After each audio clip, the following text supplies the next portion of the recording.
gracias al Señor por la ocasión en la que estamos aquí.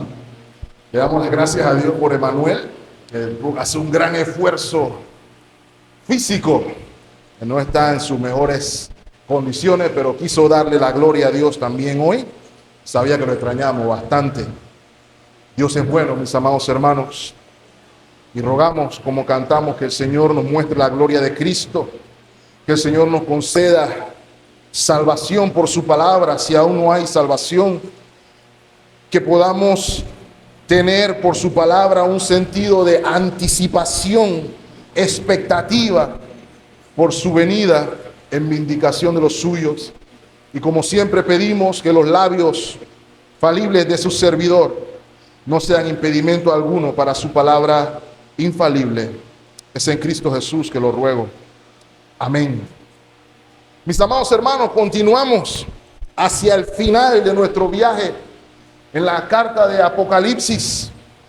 Hoy, con el favor de Dios, debemos concluir el capítulo 19, un capítulo súper popular, un capítulo súper leído, súper reconocido, muy profundo para el pueblo de Dios.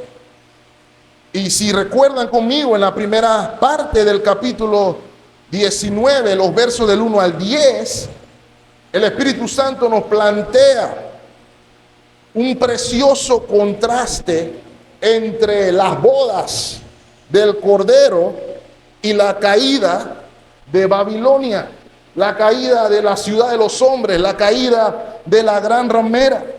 Y la nota de color que espero recuerden, mis amados hermanos, es que son bienaventurados o dichosos o felices aquellos que son llamados a participar de las bodas del Cordero.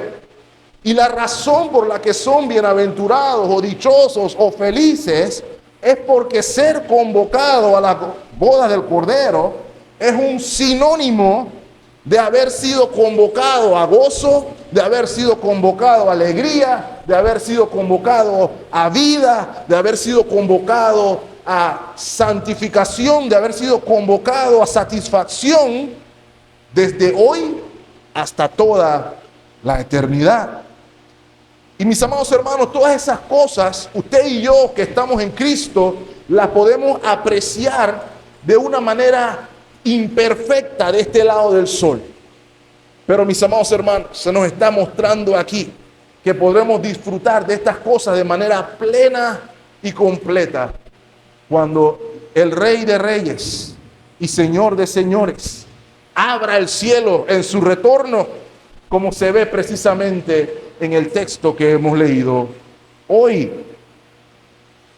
La segunda parte, irónicamente, del capítulo 19, irónicamente y de manera muy interesante, si me permiten añadir, mis amados hermanos, está igualmente descrita como una invitación a una cena. No es un banquete de bodas, no, señor, todo lo contrario. Sin embargo, la participación de los seres humanos en esta cena no va a ser para nada agradable. Eso sería como si el hermano Eugene los invitara a comer algo que él cocinó. Esa no va a ser una comida agradable para nadie. Ese es el contexto, inclusive peor, que vemos aquí, mis amados hermanos. Con todo y eso, esa cena, como nos dice el versículo 17, se llama la gran cena de Dios. ¿Cuál es nuestra tesis esta mañana, mis amados hermanos? El testimonio de Jesús es total y absolutamente vindicado ante todo el mundo con su retorno y en la consumación de todas las cosas. Su gloria será vindicada, su pueblo será vindicado, todo en su segunda venida. Así que el pasaje nos va a permitir ver esta realidad desde dos perspectivas. Son dos puntos los que vamos a tratar de desarrollar esta mañana y vamos a dividir nuestro texto en dos partes.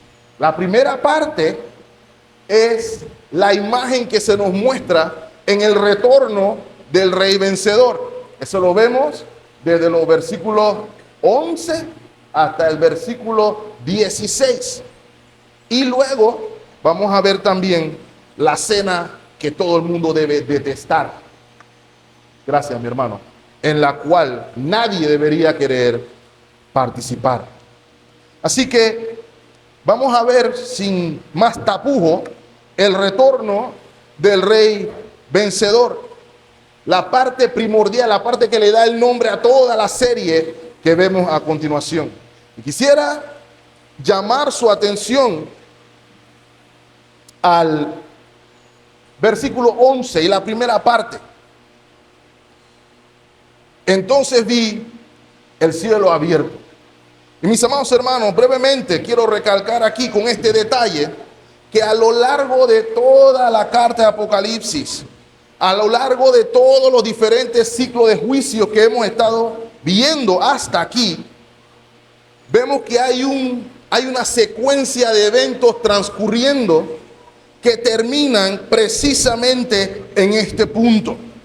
Recordarán, hermanos, que ya hemos mencionado que el Apocalipsis no es una cronología lineal, sino que funciona más bien como la descripción por imágenes de un mismo evento desde diferentes perspectivas, y que los eventos que se están describiendo ahí componen todo lo que sucede entre las dos venidas de nuestro Señor Jesucristo, entre sus dos advenimientos.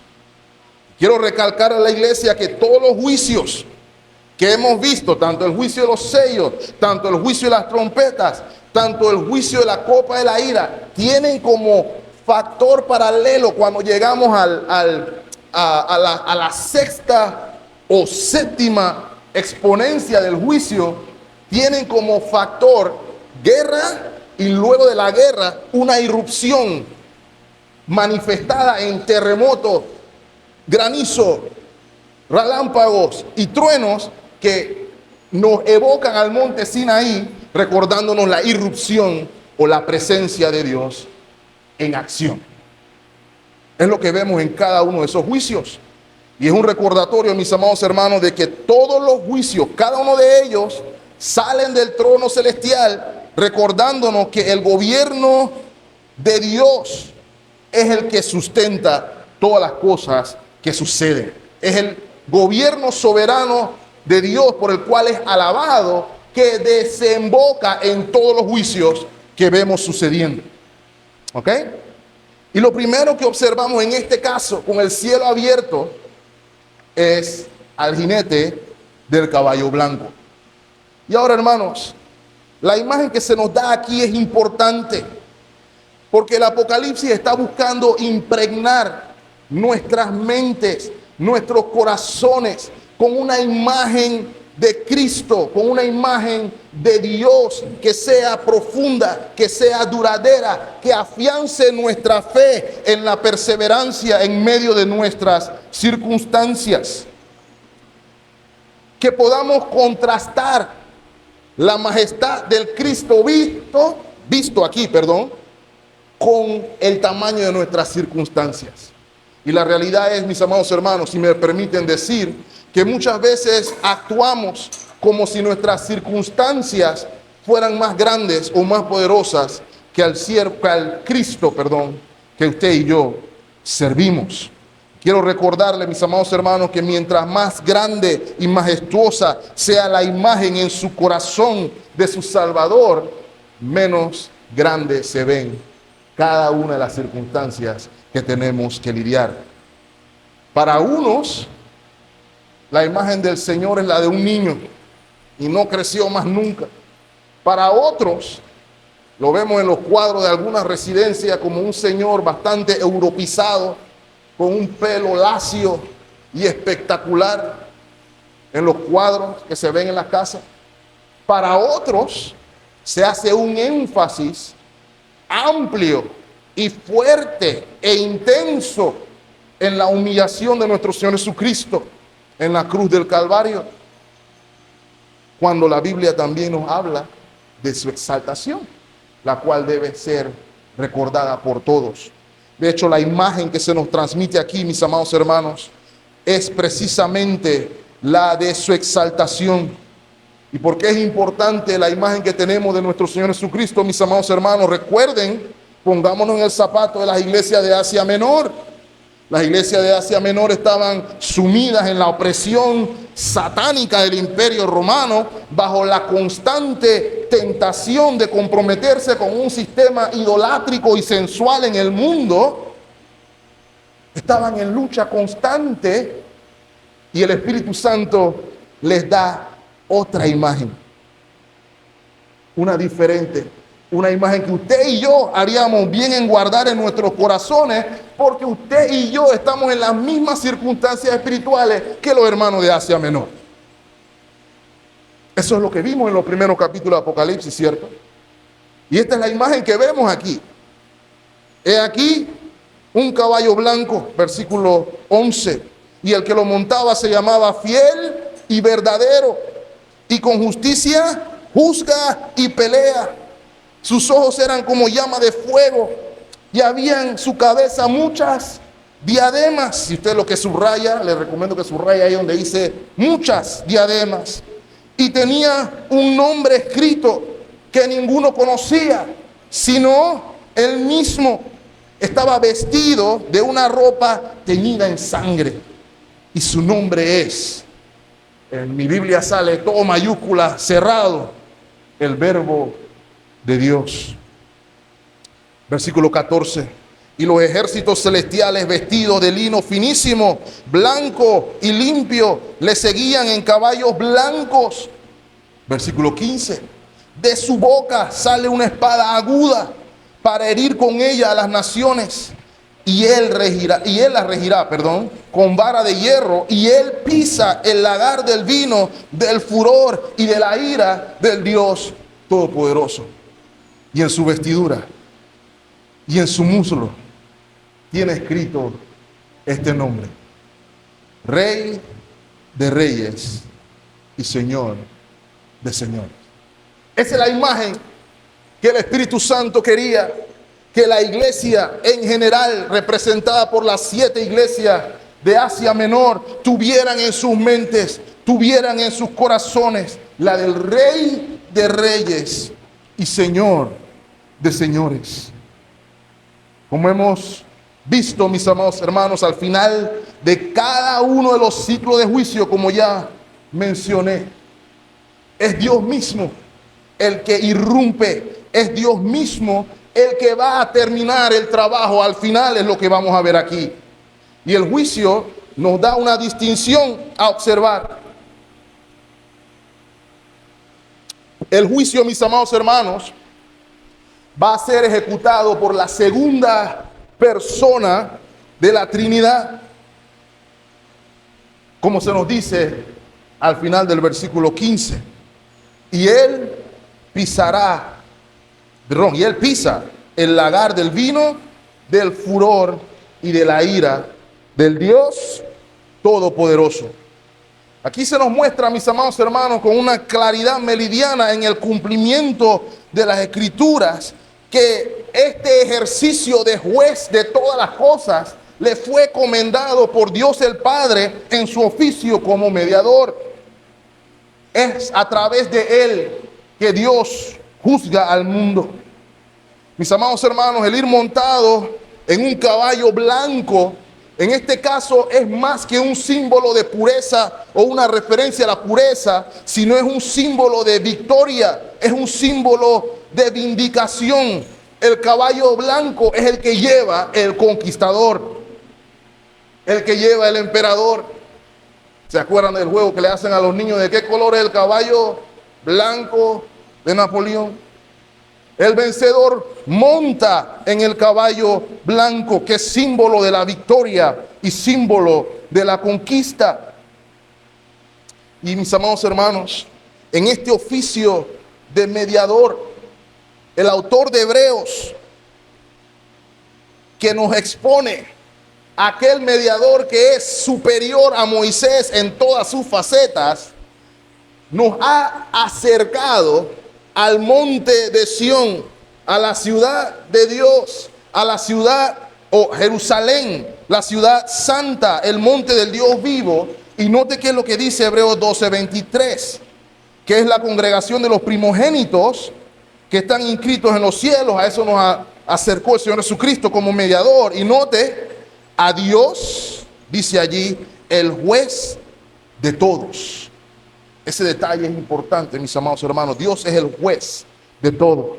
Ahora, esta obra el Señor la haría en sus dos venidas, en sus dos advenimientos.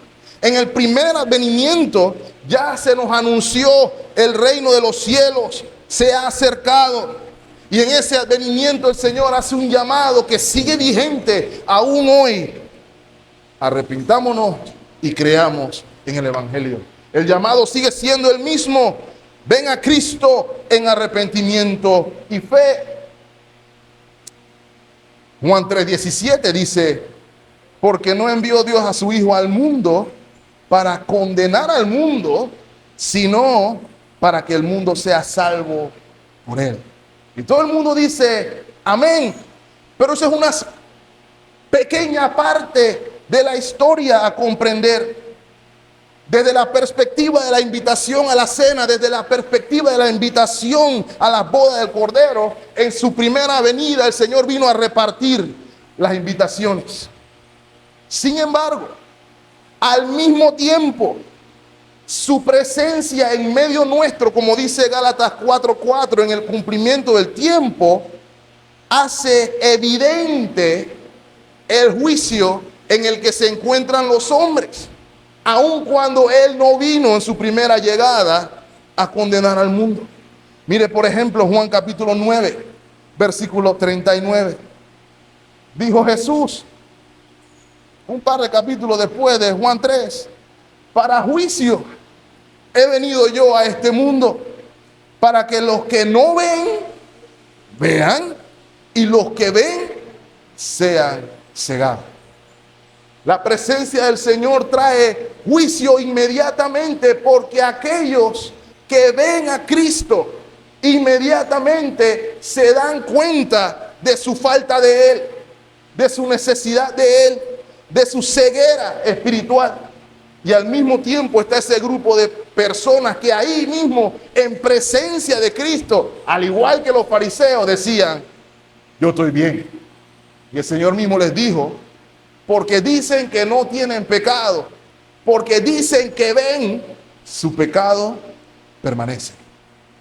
Dice el hermano Warren Wiersbe, no hay más ciego que el que no quiere ver. El que piensa que tiene toda la verdad y que no hay nada que pueda aprender es el peor ciego que hay. Mis amados hermanos, es durante este mismo periodo, en su primera venida, cuando vino a salvar al mundo, que Él también anunció que habría un momento de juicio. Juan capítulo 5, versículo 22. Porque el Padre a nadie juzga, sino que todo el juicio se lo dio a ¿quién, mis amados hermanos? Al Hijo. Ahí mismo en Juan capítulo 5, versículo 27. Y también le dio al Hijo autoridad de hacer juicio por cuanto es el Hijo del Hombre. ¿Cuándo se dará esto, mis amados hermanos? El juicio, particularmente la ejecución de la sentencia, se va a dar en el segundo advenimiento, precisamente donde estamos en nuestro texto en Apocalipsis. ¿Qué es lo importante de esto, mis amados hermanos? Es que debemos reconocer que nuestra posición delante de Dios está definida por cuál es nuestra relación con el jinete del caballo blanco. Mi estado con Dios está marcado por mi relación con Cristo. Juan capítulo 3, versículo 18 nos dice, el que en Él cree no es condenado, pero el que no cree será condenado. Es lo que dice su Biblia ahí. ¿Ven? Ya ha sido condenado. ¿Y por qué ha sido condenado? ¿Porque era ladrón? ¿Porque era homicida? ¿Porque era idólatra? ¿Esa es la razón? No, porque no ha creído en el nombre del unigénito Hijo de Dios. Juan 3:36, en la misma línea. El que cree en el Hijo tiene vida eterna. Pero el que rehúsa creer en el Hijo no verá la vida, sino que la ira de Dios estará en algún punto sobre él. ¿Es lo que dice en su Biblia, hermano? Está tiempo presente sobre él. De modo, mis amados hermanos, que este relato del Apocalipsis nos revela la grandiosa realidad de que estamos en una de dos ciudades. O estamos en la ciudad de Dios, en gloria con Cristo, o estamos en la ciudad de los hombres con Satanás en juicio. O estamos desposados con Cristo por la gracia de Dios por medio de la fe, o estamos desposados con Satanás, con el dragón. Esa es la única realidad existente. En términos espirituales no existe la soltería. Usted está casado con Dios o está casado con el diablo. ¿Saben cuál es el problema, mis amados hermanos? El problema es que nadie cree que está desposado con Satanás. Nadie cree eso. Eso suena ofensivo. ¿Se acuerdan de los fariseos cuando el Señor le dijo: ustedes son los hijos de su padre, el diablo? Eso enoja. Eso molesta, pero es una realidad que necesitamos escuchar, porque nuestro entendimiento de aquello que significa creer en el Hijo de Dios nos va a permitir ser realistas. Porque de alguna manera u otra todos dicen que creen en Dios, o algunos dicen que creen en el Hijo de Dios. Pero creer en Cristo Jesús implica un cambio de motivaciones. Implica un cambio de nuestras afecciones. Así que la primera imagen que se nos transmite es la de un rey conquistador.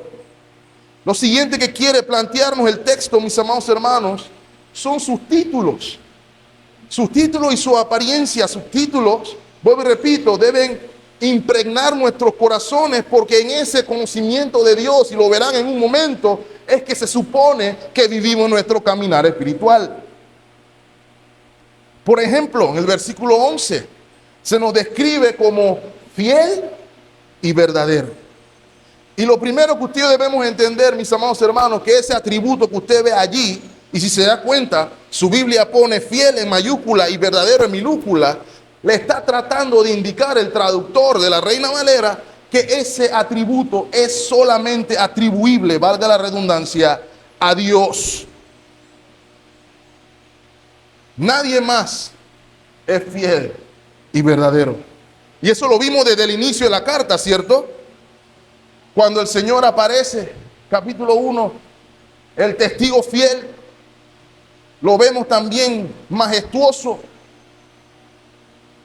Se nos está diciendo aquí, mis amados hermanos, que Dios es total y absolutamente confiable en el cumplimiento de todas sus promesas, en el cumplimiento de todos sus pactos, en la veracidad de su palabra, en todo aquello que prometió salvar un pueblo, por un lado, juzgar a aquellos que se oponen a su pueblo, promete el fin de la aflicción, promete el fin del pecado y promete la consumación de todas las cosas en cielo nuevo y tierra nueva.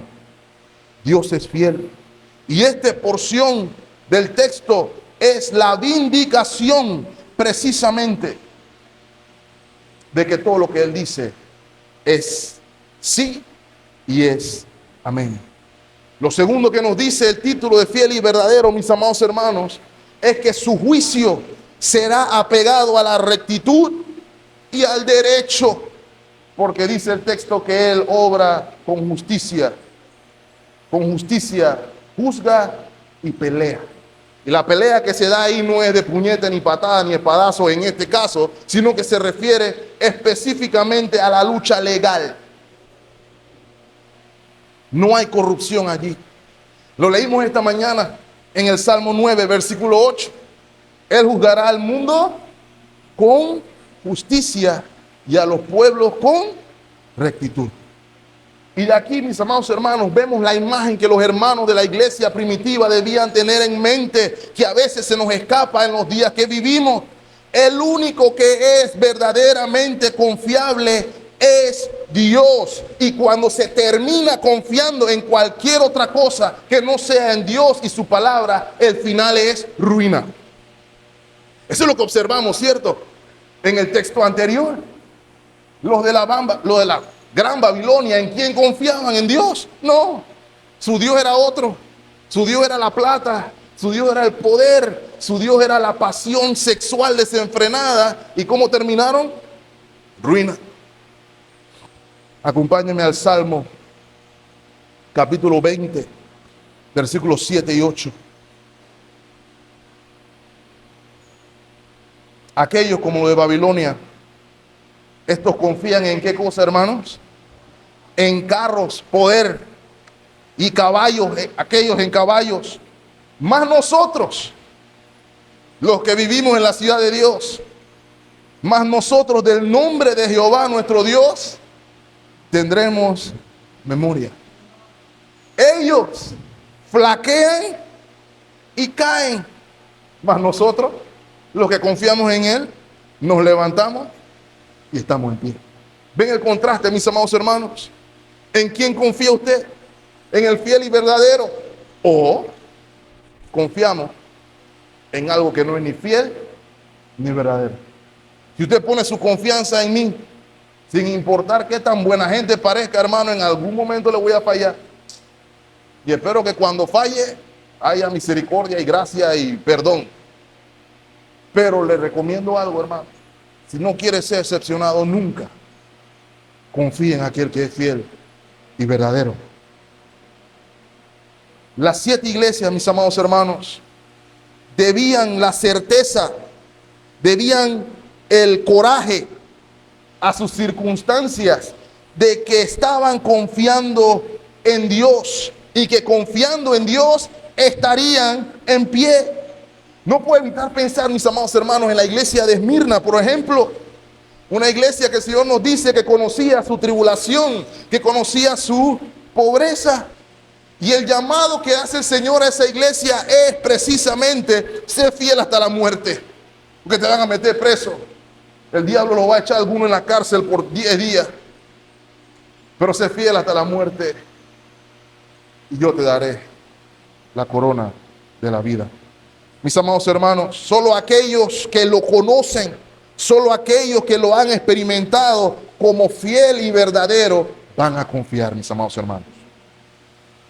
Segundo título que vemos ahí brevemente, mis amados hermanos, el verbo de Dios. Lo vemos en el versículo 13.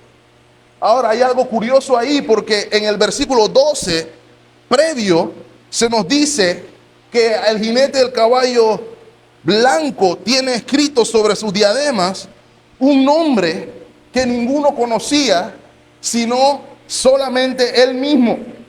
Y luego en el versículo 13 se nos dice que el nombre que se ve que tiene es el verbo de Dios. Ahora, mis amados hermanos, el verbo de Dios tiene un significado profundo. El primero es obvio. Está haciendo alusión a la divinidad, a que la segunda persona de la Trinidad comparte la naturaleza divina y es distinto a la persona del Padre. Juan 1:1 nos recuerda, en el principio era el verbo eterno y el verbo estaba con Dios, lo cual muestra distinción entre la primera y la segunda persona de la Trinidad, y al mismo tiempo el verbo era Dios, consubstancial con Dios, compartiendo la misma naturaleza, y de su testimonio que revela se fundamenta todo el espíritu de la profecía. Lo vimos la última vez, ¿cierto? El testimonio de Jesús era el que tenía que guardar la iglesia. El testimonio de Jesús es el espíritu de la profecía. Ese es el énfasis primordial que se nos quiera hacer aquí, mis amados hermanos. Ahora, ese verbo, el cual es el testimonio, del cual encuentra sustancia y contenido toda la escritura, se nos menciona que también tiene un nombre desconocido. Y el hecho de que se nos mencione un nombre que no se conoce, no implica que el nombre no se va a conocer, sino que el nombre va a llegar a ser conocido. Para algunas personas, el hecho de que no haya o que haya un nombre desconocido es una alusión de que no vamos a poder conocer a Dios en plenitud. Y eso es parcialmente cierto, mis amados hermanos. Sin embargo, yo me inclino porque la Escritura muestra también que hay un sentido en el que Dios está revelándose a su pueblo y lo hará continuamente hasta la eternidad. Por ejemplo, Isaías capítulo 62, versículos 1 y 2. Este es el Señor hablando de la restauración de su pueblo. Por amor de Sión, dice el Señor, no callaré, y por amor de Jerusalén no descansaré, note, hasta que salga como resplandor su justicia y su salvación se encienda como una antorcha. Versículo 2. Entonces verán las gentes tu justicia, y todos los reyes tu gloria, y note, y te será puesto un nombre nuevo que la boca de Jehová nombrará.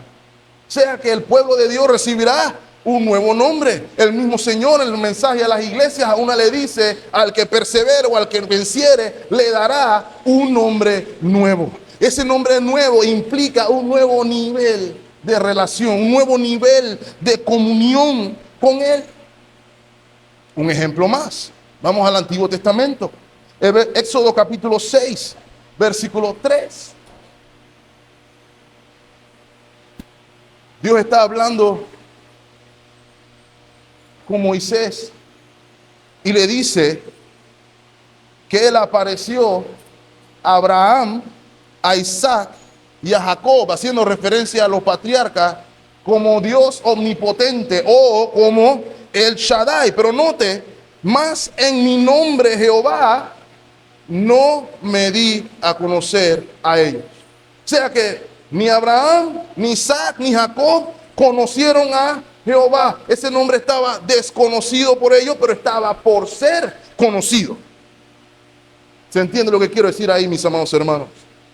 Porque el pueblo de Israel lo conoció como Jehová, el Dios del pacto, el gran yo soy.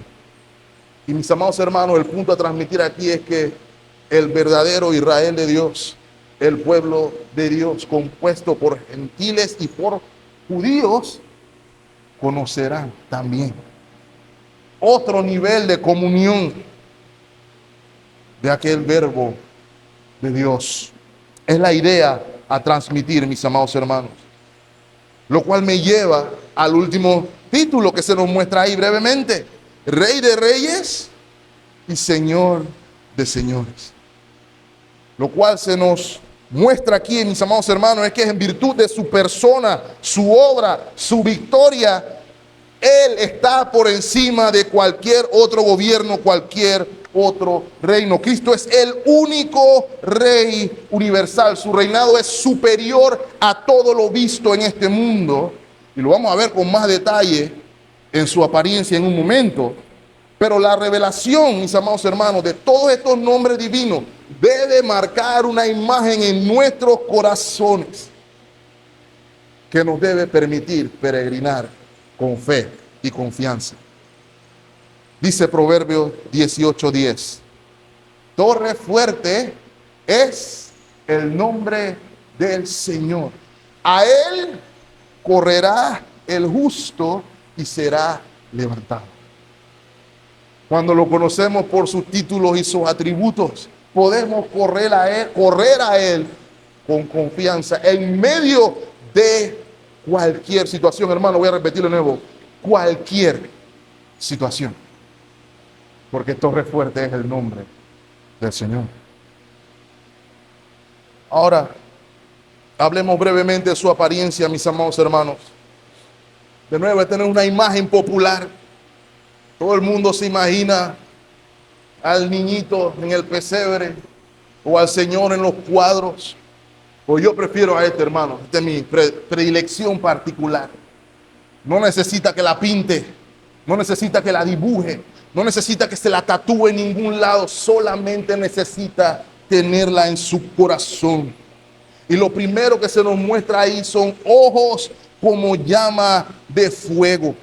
Y ya el Señor había dicho que tenía una supervisión desde el capítulo 2, por ejemplo, cuando habla a las 7 iglesias. Y lo vemos en cómo describe la realidad de cada una de las iglesias, ¿cierto? Cómo comienza el mensaje. Yo conozco tus obras, porque lo ve todo, porque lo sabe todo, porque nada está oculto delante de él. Todas las cosas están desnudas ante él.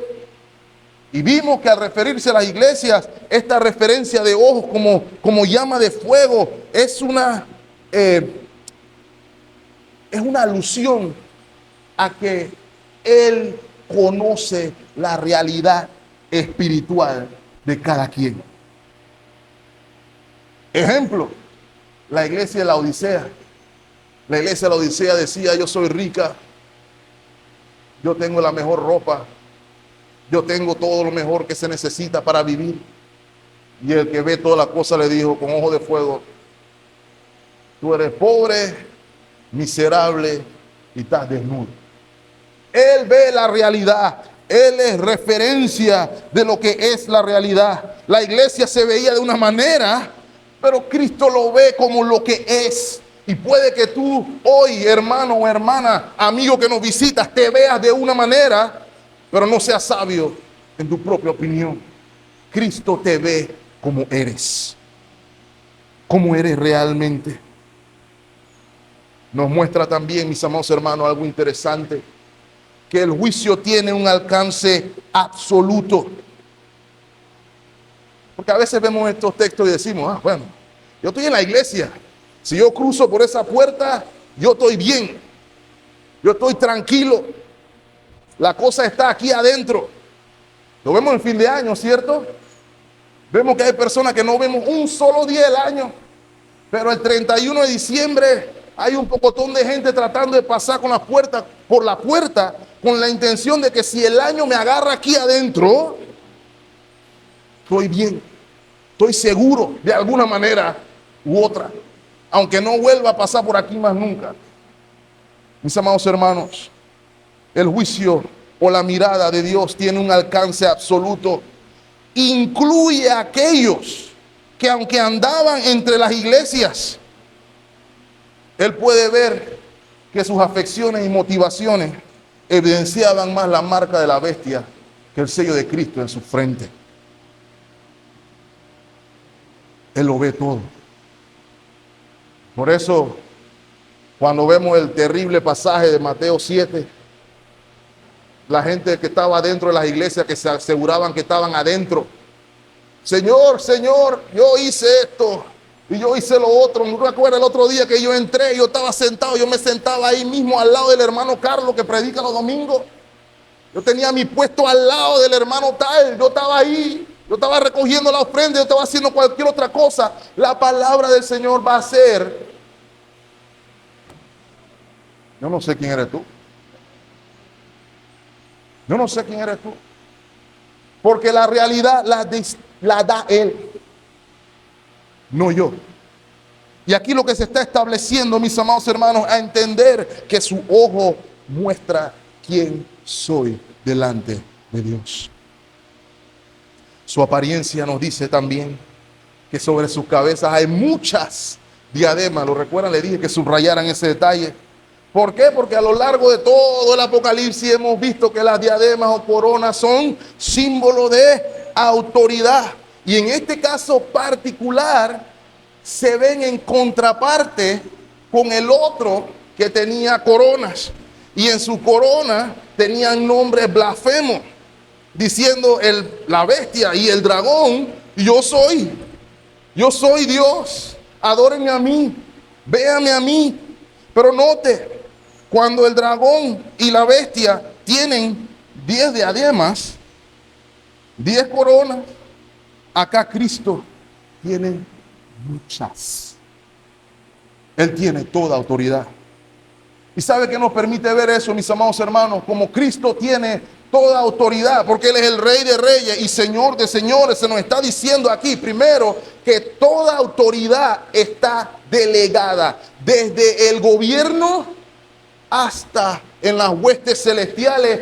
Toda autoridad es delegada, primero. Y número dos, toda autoridad es temporal. Temporal. ¿Qué fue lo que dijimos la semana pasada? A todos amor le llega su diciembre. Algunos están llorando del primer año de Mulino. Ah, Mulino, qué año más duro. Y nada más estamos el año 1, hermano. Y ya algunos estamos pidiendo cacao. Pero ¿sabe qué? Él nada más tiene 5 años. Y su gobierno tiene fin. ¿Ok? Allá en Venezuela están esperando que termine el gobierno de Maduro. Pero créanme, ese gobierno tiene fin. Que esa autoridad también es delegada. Igualmente, mis amados hermanos, Satanás pareciera que está haciendo lo que le da la gana, pero su autoridad es delegada. Y sépalo bien, cuando lleguemos al capítulo 20 lo vamos a ver con mayor claridad. Su autoridad y su gobierno tiene fin, porque Cristo es el único Rey universal. ¿Qué quiere decirnos esto, hermano? Mi descanso y mi paz espiritual no está en los gobiernos que van y vienen, no está en lo que va a hacer Satanás o no va a hacer Satanás. Mi descanso está en que el Señor gobierna soberano. Mientras Él está en el trono, hermano, y nadie lo puede bajar, Él está en control. Aunque no me guste lo que veo acá abajo, Él está en control. Su apariencia dice algo más, hermanos. Su ropa está teñida en sangre. Lo ve ahí el versículo 13. Este pasaje no es popular por eso. Y se ve un Dios que es agresivo. La imagen que ve aquí no encaja con la del cuadro, ¿cierto? Su ropa está teñida en sangre. Algunos inclusive consideran que es la sangre que se derramó en la cruz del Calvario. Mis amados hermanos, eso sería agradable, podría ser plausible, pero mientras más leo el contexto me doy cuenta de que no tiene nada que ver con eso, porque se nos está diciendo que Él pisa el lagar, Él se mancha su ropa haciendo juicio, y la sangre que vemos en su vestimenta es la sangre del juicio. Es señal de retribución, mis amados hermanos. Y como ya mencioné, en esta imagen Él se nos muestra como la contraparte del dragón, como contraparte de la bestia, los cuales eran rojos o escarlata, evidenciando su carácter salvaje, sanguinario, homicida en contra del pueblo de Dios. Y lo que vemos aquí en la venida del Cordero es que vamos a ver a Cristo vengando a su pueblo, vindicando a su pueblo, y se nos muestra en igual actitud en contra de los enemigos de Dios, en igual y justa retribución. Es lo que observamos allí. Isaías 63:3 nos va a transmitir la idea del fin de todos sus enemigos. Miren lo que dice Isaías 63:3, en el mismo tono. He pisado yo el lagar, y de los pueblos nadie había conmigo. Mira lo que dice ahí. Los pisé con mi ira y los hollé con mi furor. Y este es el resto del versículo, la parte clave. Y su sangre salpicó mis vestidos y manché toda mi ropa. Esa es la imagen que se quiere dar, mis amados hermanos. Y hay un problema con esta imagen. La gente se comienza a preguntar qué clase de Dios haría este tipo de cosas. ¿Por qué Dios está tan bravo? ¿Por qué está así? Necesita terapia, necesita ayuda, necesita relajarse un poco, necesita vivir la vida, etcétera, etcétera, etcétera. Un Dios que juzga el pecado no es aceptable. Nos parece repulsivo. Nos parece repulsivo, hermano, porque no entendemos el tamaño de nuestra transgresión delante de Él. No entendemos que santo es Dios y que tan poco santo somos nosotros. No entendemos que tan justo es Dios y que tan injusto somos nosotros. Nuestra iniquidad se merece eso, y mucho más. Y es lo que recibe en justo juicio de Dios. Es lo que nos transmite esa imagen, mis amados hermanos. Ahora,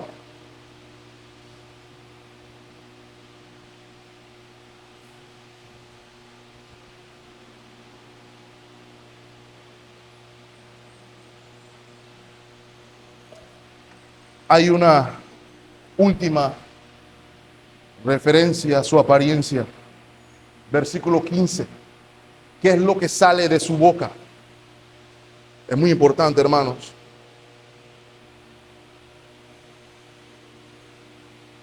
¿Sabe usted que en la Edad Media estaba este concepto de la guerra santa? El concepto de la Inquisición. Ese concepto de las cruzadas.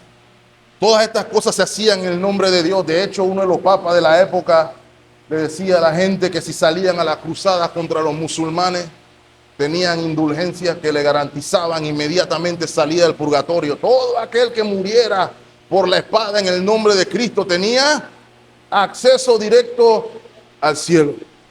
Y por muchos años en la historia se entendió como que la lucha por Dios se hace con armas carnales, con espada.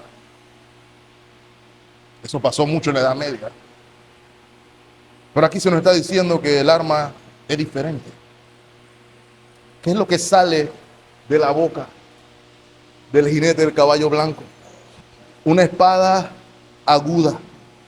Y lo que se nos está diciendo aquí, mis amados hermanos, es obvio ya, ¿cierto?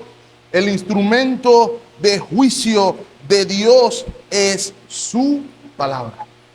La palabra de Dios nos salva, nos perdona o nos condena. Es una de dos.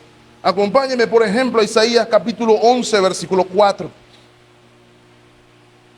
Dice Isaías 11:4, sino que juzgará con justicia a los pobres y arguirá con equidad por los mansos de la tierra. Y note el versículo, lo que sigue diciendo el versículo, y herirá la tierra con la vara de su boca y con el espíritu de sus labios matará al impío.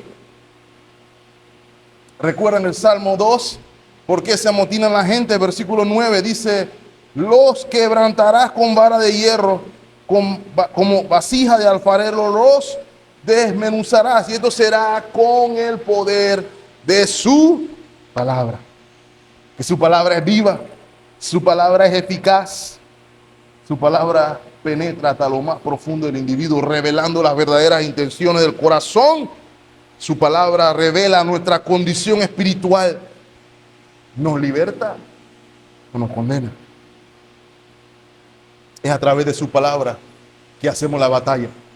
La gente hace el análisis, ¿cierto? Y todo el mundo, ¿quién tiene su espada? Y todo el mundo saca su Biblia. Se entiende el análisis, pero la idea, mis amados hermanos, es que la obra de Dios la hacemos con la palabra de Dios en el poder del Espíritu Santo. No en la Biblia sola, es la palabra de Dios obrando en el poder del Espíritu Santo, la que hace la batalla y la que juzgará a todo el mundo. Ahora, ¿con quién va acompañado? Eso lo vemos en el versículo 14, ¿cierto? Va acompañado de las huestes celestiales. Y hay un debate en que si los que van con él son solamente los ángeles. Yo quisiera proponer, mis amados hermanos, que entendamos también que no solamente los ángeles van con él, sino que los santos redimidos, aquellos que perseveraron hasta el final, van con él, cabalgando también en caballos blancos, vestidos también de lino finísimo. Lo vimos hace una semana, ¿cierto? La justicia y las obras de los santos están evidenciadas en el lino finísimo en el que están vestidos. Los creyentes forman parte del juicio divino, pero ¿en qué sentido? Si el Señor usa la palabra de su boca, ¿cuál es la espada nuestra? Nuestra lucha, hermanos, es testimonial. Es testimonial lo que se nos muestra aquí. Voy a mostrar un ejemplo. Mateo capítulo 12, versículo 41. dice el Señor, los hombres de Nínive se levantarán en el juicio contra esta generación y la condenarán. ¿Por qué? Bueno, porque ellos se arrepintieron a la predicación de Jonás, y he aquí más que Jonás en este lugar. Refiriéndose a la obra de Cristo, ¿cierto? ¿Cuál fue la clave? Ellos eran testimonio por sus obras, por sus acciones, por su martirio de la verdad de Cristo. En ese sentido, el grupo de santos redimidos son la corte que acompaña a Cristo condenando al mundo. Miren el versículo 42. La reina del sur se levantará en el juicio con esta generación y la condenará, porque ella vino de los fines de la tierra para oír la sabiduría de Salomón, y aquí más que Salomón en este lugar. Ese es el principio, nuestro testimonio, nuestras vidas sacrificadas a Cristo condenan a todos los que se burlaron de Cristo, a todos los que se burlaron de usted, a todos los que hicieron oprobio cuando lo veía. Mira al estúpido ese perdiendo el tiempo yendo para la iglesia, mira al otro tratando bien a las personas cuando no se defiende y deja que lo maltraten, ese otro estúpido que se deja pasar por encima. Cuando venga el Cordero, eso que el mundo llama estúpido son los que van a condenar al resto del mundo. Lo cual me llena o me lleva al segundo y último punto, hermanos. La cena detestable. Esa es la imagen que se nos transmite del Señor en su venida. Imponente, majestuosa, gloriosa. Y a partir de ahí, Juan ve una señal más. Ve un ángel en pie en el sol. Y eso ya a mí me distrajo, hermano. Imagínense las proporciones cósmicas que estamos hablando de un ángel parado en el sol. Y yo, ok, esto que estamos viendo es cataclísmico, hermanos. Pero lo importante no es dónde estaba parado el ángel, mis amados hermanos, sino lo que está diciendo. Y clamó a gran voz, haciendo una invitación. Pero miren a quién es la invitación.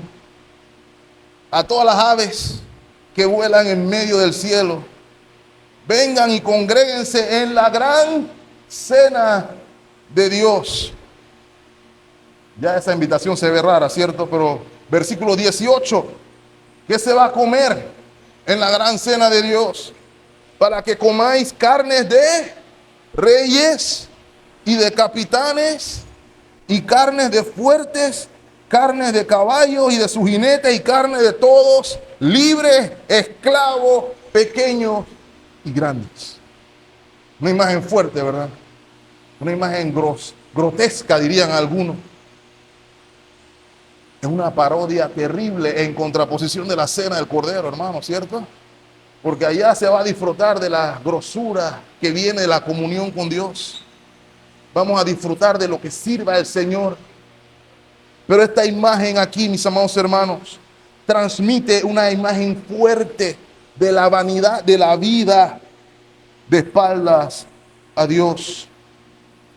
Ser comido, consumido por carne de las aves carroñeras, mis amados hermanos, en lenguaje bíblico se utiliza para describir la más absoluta, contundente y vergonzosa derrota. Uno de los ejemplos que vi en mi estudio, ¿se acuerdan de David y Goliat? David le dijo a Goliat que cuando terminara con él, los pájaros iban a comer lo que quedaba de él. Y los pájaros iban a dar un festín porque ese era un hombre enorme, ¿cierto? Pero lo que estaba diciendo David aquí era, su derrota era vergonzosa e inapelable. ¿Se acuerdan de lo soberbio que era Goliat? Mándenme uno nada más. Si me gana, así de soberbia estaba el dragón, así de soberbia estaba la bestia, así de soberbia estaba la ramera. Y su fin es el mismo. Esta referencia la vemos, mis amados hermanos, con mayor claridad en Ezequiel capítulo 39, versículo 4. Sobre los montes de Israel, dice el Señor, caerás tú y todas tus tropas y los pueblos que fueron contigo, aves de rapiña, perdón, de toda especie, y a las fieras del campo te he dado por comida. Eso se refiere de una batalla espiritual. Algunos la conocen como, bueno, no una batalla espiritual en el momento, pero se refería a la batalla de Gog y Magog, que tiene aplicación en Apocalipsis de carácter espiritual. Miren el mismo sentido en Ezequiel capítulo 39, versículo 17.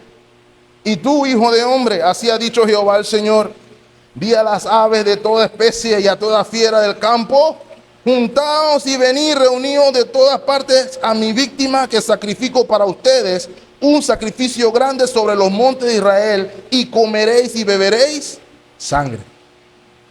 18, más detalles, ¿cierto? Comeréis carne de fuerte y beberéis sangre de príncipe de la tierra, de carnero, de cordero, de macho cabrío, de bueyes y de toros, engordados todos en Basán. Todo esto era gente. ¿Ok? Todo esto era gente. Ahora, ¿cuál es el contexto aquí? Dios se estaba revelando. La gloria de su nombre se iba a hacer evidente en todos los confines de la tierra. Pausa, rewind. ¿Se acuerdan en Éxodo cuando el propósito de las plagas era que la gloria de Dios fuera conocida en todas las naciones de la tierra? El pueblo de Dios iba a conocer a Jehová en su misericordia, en su redención, y Egipto, que representa el mundo, iba a conocer a Jehová a través del juicio. ¿Se acuerdan cuando llegó Moisés a donde Faraón? Ve a ir a mi pueblo, dice Jehová. Y Faraón dice, ¿y quién es Jehová para que yo tenga que obedecerle? ¿Se acuerdan eso, hermano? ¿Supo o no supo quién era Jehová? Supo quién era Jehová. Así como el mundo entero sabrá quién es Jehová. Miren Ezequiel capítulo 39, versículo 7. Ese es el propósito de todo esto. Y haré notorio mi santo nombre en medio de mi pueblo Israel, primero, y nunca más dejaré profanar mi santo nombre, y sabrán las naciones que yo soy Jehová, el Santo de Israel. El pueblo de Dios lo conocerá. Para nosotros va a ser boda y celebración y fiesta. Oh, Jehová es lo máximo. Pero el otro lado, en la otra cena, no va a ser celebración. Jehová es terrible. Esa va a ser la frase. Pero todos conocerán a Jehová. Dice la Escritura que cuando Él abra los cielos, todo ojo le verá. Y toda boca tendrá que confesar, una con gozo, otra sin no, que Jesús es el Señor. Ese es el punto que se transmite aquí. Ezequiel 39, 21. Y vi a la bestia, 39, 21. Y pondré mi gloria entre las naciones, y todas las naciones verán mi juicio que habré hecho y mi mano haciéndolo. En otras palabras, hermano, la gloria de Dios será conocida en todos lados. O le damos gloria ahora hasta el resto de la eternidad, o le daremos gloria en condenación eterna igual. Y finalmente, hermanos, la cena habla del triunfo final sobre toda la oposición que se levantó en contra de Dios. Y ahora quisiera que viéramos cómo se nos da la escena, ¿cierto? El Señor, luego de alguno de los juicios, nos muestra la señal de la mujer, que era la iglesia. 12 estrellas, da a luz a un hijo, Jesucristo, y sale el dragón. Aparece en escena el dragón. Después sale la mujer del escenario.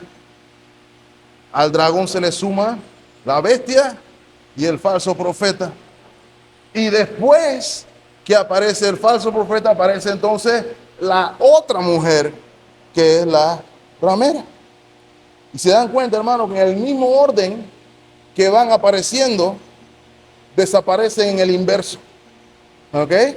Porque la última que apareció fue la ramera, fue la primera en desaparecer. Luego vemos aquí, versículo 19 y 21, la desaparición de la bestia y del falso profeta. Y veremos la próxima semana, con el favor de Dios, cuando sale el dragón de la historia. Pero ¿saben cuál es el mínimo común denominador? Que permanece para siempre, lo cual leímos en el Salmo 9 esta mañana.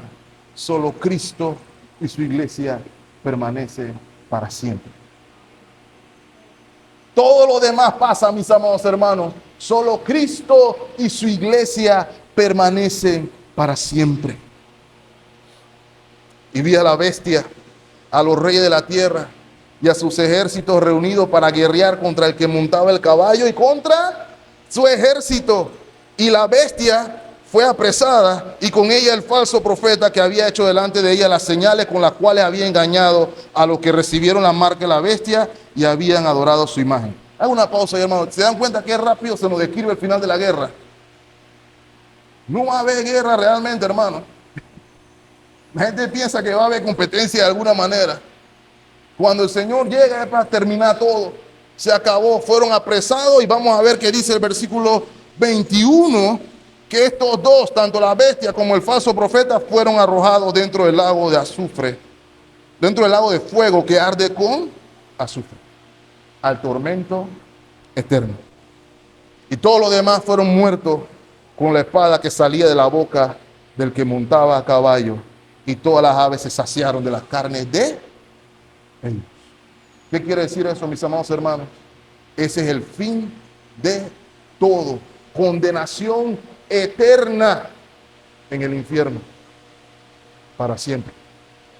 Ese es el final, dependiendo de dónde está tu relación con el Cordero. Mis amados hermanos, quiero cerrar con aplicación. 3 puntos de aplicación brevemente, mis amados hermanos, porque tenemos que ver, y entonces, ¿qué hacemos con todo esto hoy? Bueno, hay 3 cosas. Primero, si tú estás aquí hoy sin Cristo, tienes una evidencia confiable, tangible y real de que la ira de Dios es ineludible. Y hemos visto, mis amados hermanos, que la ira de Dios no es que estará sobre ti, sino que está sobre ti. No estamos viendo que estarás condenado, sino que estás caminando en condenación. Y por eso la venida de Cristo es un recordatorio de que hoy, no mañana, no pasado, hoy es el día de salvación. Hoy Él todavía está salvando al mundo. Hoy todavía hay esperanza. Pero créeme, llegará un momento en que ya no va a haber esperanza. ¿En cuál de las 2 cenas vas a comer o ser comido? Es la pregunta que se hace en esta hora. Cristo vino en su primer advenimiento para reconciliarte con Dios en virtud de su sangre derramada, su cuerpo quebrantado, para que tú no tengas que ser comido o consumido por la ira del Dios viviente. Lo segundo, mis amados hermanos, este pasaje es de eso que nos llama al autoexamen. Todos los pasajes nos llaman al autoexamen en un sentido. Todos los pasajes nos dicen, tengo que mirarme hacia adentro. Pero este lo hace todavía más profundo desde mi humilde opinión, mis amados hermanos. Porque a veces, como dije hace un momento, pensamos que el juicio de Dios es solamente sobre los homicidas, violadores y los políticos corruptos.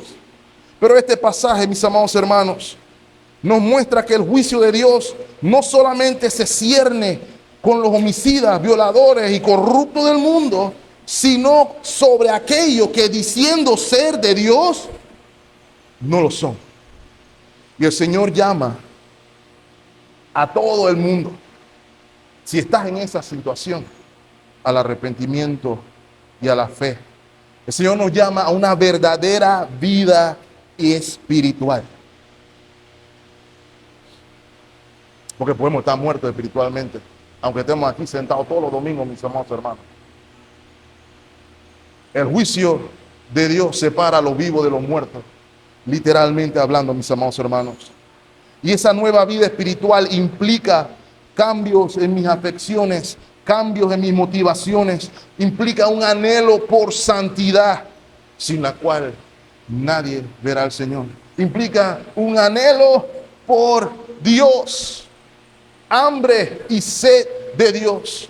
Dice el Señor, bienaventurados los que tienen hambre y sed de justicia, porque ellos serán saciados. Está siendo saciado, mi amado hermano. Lo que me lleva al tercer y último punto de aplicación, mis amados hermanos. La doctrina del retorno de Cristo es mucho más que un evento futuro. Muchísimo más. Nosotros marcamos eventos, bueno, tengo el 23, tengo cita con el oftalmólogo o tengo cita con el odontólogo y tengo eso en la agenda marcado. Ya ni modo, tengo que ir al odontólogo con dolor en mi alma. La doctrina del retorno de Cristo, primero, no se puede poner en el calendario. Y es importante darnos cuenta de esto, hermano, porque a veces la rutina, nuestras circunstancias cotidianas nos hacen quitar la mirada del inminente retorno de nuestro Señor Jesucristo. Pero si vemos la doctrina del retorno de Cristo más que un evento futuro, si lo vemos como una realidad tangible, nuestra perspectiva cambia. ¿Y a qué me refiero con una realidad tangible? Dos cosas. La primera, si es una realidad tangible, vamos a tener un sentido de urgencia en nuestra vocación por vivir conforme a la voluntad de Cristo en este mundo caído. Voy a poner un ejemplo. Romanos capítulo 13, versículo 11. Dice el apóstol Pablo a los romanos, y esto conociendo el tiempo. ¿Qué tiempo? Pausa allí. El apóstol está hablándole a la iglesia en el contexto más corto de que tenían que amarse los unos a los otros, con amor fraternal. ¿Ok? Eso es lo que dice los versículos previos. Pero yo quiero llevarlo al contexto aún más previo. Romanos capítulo 12 dice que debíamos entregar nuestro cuerpo como sacrificio vivo, santo y agradable, que es nuestro culto racional. Y todo esto se desprende hasta que llega la parte del amor. Pero note lo que dice el versículo 11. Y esto, del capítulo 13, conociendo el tiempo, que ya es hora de levantarnos de qué cosa, hermanos, del sueño, del letargo, de la dormidera, o en términos más nuestros, de jugar a la iglesia, de que yo vengo un día y me siento aquí y ya, y que mi vida no es transformada por la obra de Dios, por los medios de gracia dispensados por Él a cada uno de los miembros de la comunidad, porque ahora está más cerca de nosotros. ¿Qué cosa, hermano? Nuestra salvación que cuando creímos.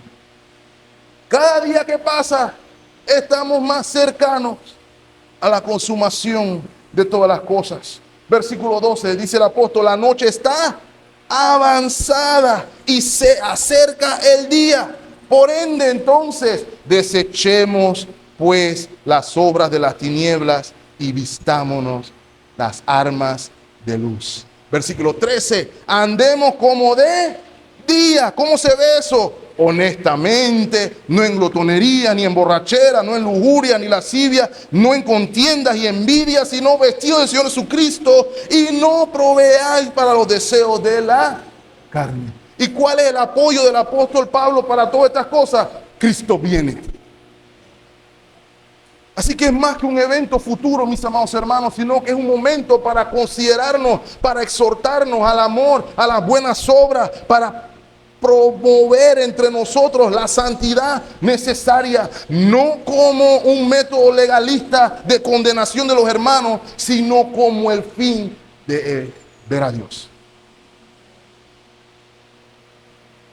El tema recurrente en esta porción, mis amados esperados, mis amados hermanos, disculpen, es la anticipación del Cordero, la anticipación de la venida del Cordero, y que nuestras vidas deben estar reflejando que Él ya reina aquí en la tierra. Así que ese sentido de urgencia nos ayuda a vivir en este mundo caído. Y finalmente, la doctrina del retorno de Cristo debe llenarnos de esperanza. Nos motiva a mantenernos firmes en nuestra fe. ¿Por qué? Porque Cristo viene. Él lo prometió. Todas las promesas del Señor Jesús son apoyo poderoso de mi fe. Mientras viva aquí, rodeado de su luz, siempre en sus promesas confiaré. Porque Él es fiel y verdadero. Si Él dijo que te viene a buscar, te viene a buscar. Y no hay nada en el infierno que le impida venir a buscarte a ti o a mí. Porque fiel es el que prometió. Y gracias a Dios, porque si dependiera de nosotros, hermano, créame, estaríamos sin esperanza. Yo lo hubiera dicho, si fuera, depende de mí llegar hasta la tierra prometida, cerramos la puerta, apagamos la luz y botamos la llave en el orden que usted quiera. Porque no vamos para ningún lado. Pero Él es fiel, Él es verdadero. Él fue el que prometió. Porque Él vive, triunfaré mañana. Porque Él vive, ya no hay temor. Porque yo sé que el futuro es suyo. La vida vale más y más solamente por Él. Maranata, hermanos. El Señor viene. Oremos. Señor, gracias por tu palabra. Gracias por recordarnos que tú eres fiel y verdadero. Gracias por poner esta imagen majestuosa de tu gloria, en la cual sabemos que la victoria es segura. Te pedimos, Señor, que avives en nuestros corazones ese anhelo por tu venida, ese anhelo por ti, esa expectación por el esposo, ese deseo de comunión con Él, ese deseo de disfrutar plenitud en Cristo. Que podamos estar listos para tu venida, que podamos entender que no hay nada mejor para nosotros que estar encontrados en Cristo, que todo lo que nos rodea en el mundo es pasajero. No solamente es pasajero, sino que es destructivo, y que solamente en tu presencia hay gozo y satisfacción plena. Ayúdanos a que nuestro vivir sea Cristo y nuestro morir sea ganancia. Ayúdanos, Señor, a ver con claridad que el mundo pasa y sus deseos. Ayúdanos a ver la gloria en lugar de la ruina. Es en Cristo Jesús que pedimos estas cosas. Y el pueblo de Dios dice, amén.